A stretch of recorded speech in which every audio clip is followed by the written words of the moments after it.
The doctors told her she might never walk again. She didn't argue.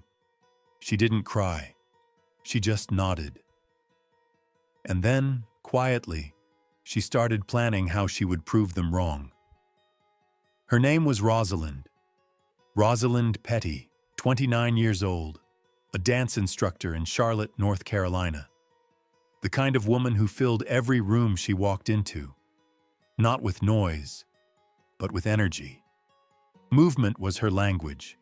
She had been speaking it since she was 4 years old in her grandmother's living room, spinning across the carpet in socks too big for her feet.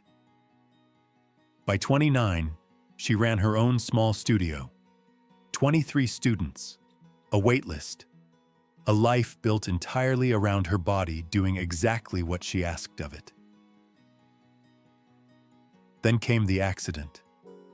It was a Saturday evening in March. Rosalind was driving home from teaching a late class, tired in that good way, the kind of tired that comes from doing something you love.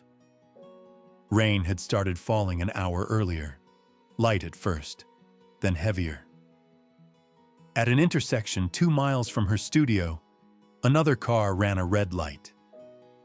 She remembered very little of the impact itself, a flash of headlights, a sound she still couldn't fully describe, even months later.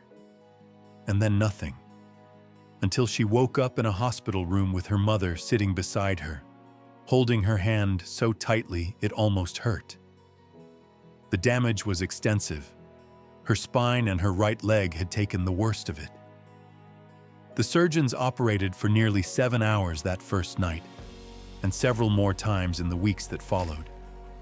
Rods, screws, careful, painstaking work to rebuild what the crash had broken.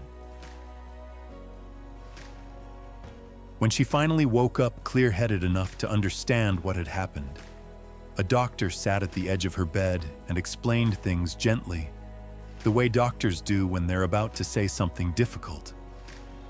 He told her the recovery would be long. He told her that walking unassisted again was possible, but far from guaranteed.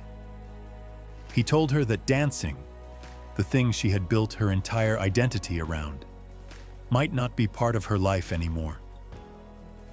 Rosalind listened to all of it without saying a word. When he finished, she simply nodded. That night, alone in her hospital room, she allowed herself to fall apart completely, quietly, into her pillow so the nurses wouldn't hear.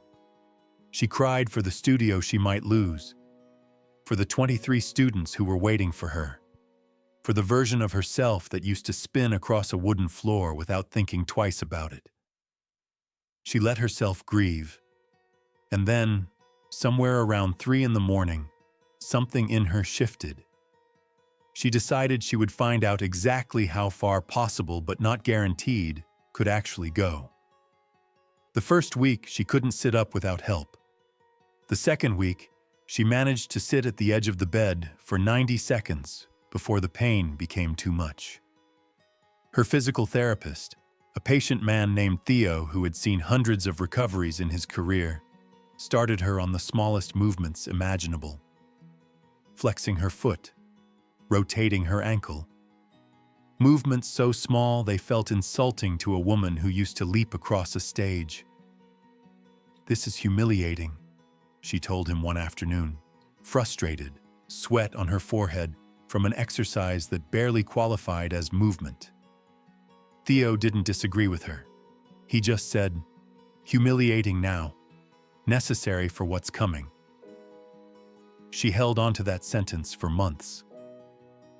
The road ahead was longer than anyone wanted to admit out loud. Months of therapy. Months of small, frustrating, incremental progress that didn't look like progress at all most days. She learned to stand using parallel bars, her arms shaking from the effort of holding up a body that used to move without permission. She learned to take 1 step, then 2, then 5. There were setbacks, a flare of pain that sent her back to bed rest for 2 weeks. A morning where she simply couldn't get out of bed. Not because her body wouldn't let her, but because something in her spirit had quietly given up for a few hours. Her mother sat with her that day, didn't say much, just stayed. "You don't have to be strong today," her mother told her. "You just have to be here today. That's enough." She stayed, and the next day, she tried again. 9 months after the accident, Rosalind walked the length of a hospital hallway without support for the first time. Just her own 2 legs, and Theo walking a careful distance behind her, ready to catch her if she needed it. She didn't need it. She made it to the end of the hallway, turned around, and saw her mother standing there with both hands pressed over her mouth, crying the way you cry when you've been afraid for so long you forgot what relief felt like. Rosalind didn't cry. She just smiled. A small, tired, enormous smile. "I told you," she said quietly, to no one in particular. Maybe to herself. 14 months after the accident, Rosalind stood in front of a mirror in her studio for the first time since the crash. The space had been closed for over a year. Dust on the bar, a faded sign still in the window. Her landlord had been patient with her, more patient than she had any right to expect, and held the lease while she fought her way back. She didn't try anything ambitious that first day back. No leaps, no spins. She simply stood at the bar, placed one hand on the worn wood, and did the most basic movement she knew. A simple plie, bending, straightening. It wasn't graceful. Her body remembered the shape of the movement, but her strength hadn't fully caught up yet. She wobbled. She held the bar tighter. She did it again and again.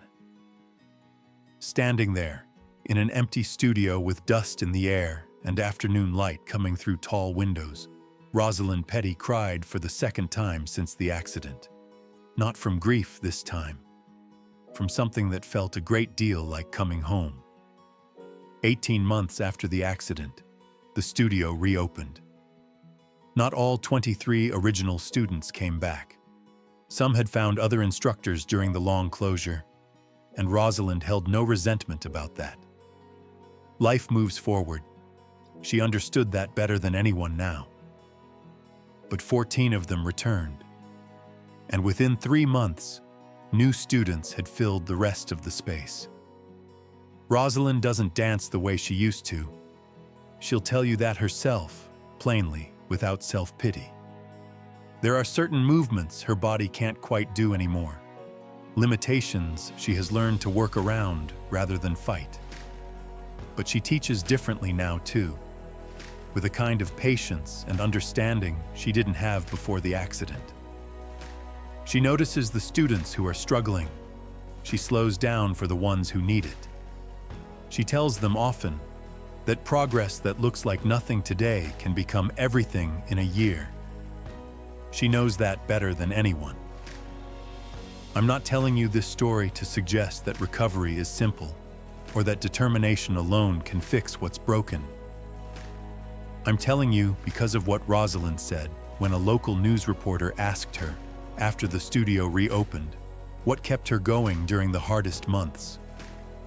She thought about it for a long moment, and then she said, "There were so many days where getting better felt like a lie people told me to be kind.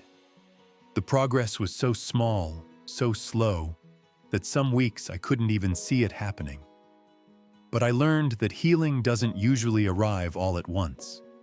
It arrives in ankle rotations, in 90 seconds of sitting up, in one hallway, walked slowly, with someone ready to catch you if you fall. I am not the same dancer I was before the accident. I want to be honest about that.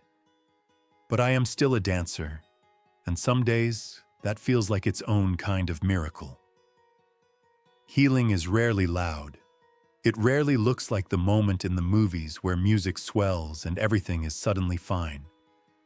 More often, it looks like a flexed foot, a a held breath, a single step, then another, then enough of them strung together that one day you look up and realize you've walked further than you ever thought you could.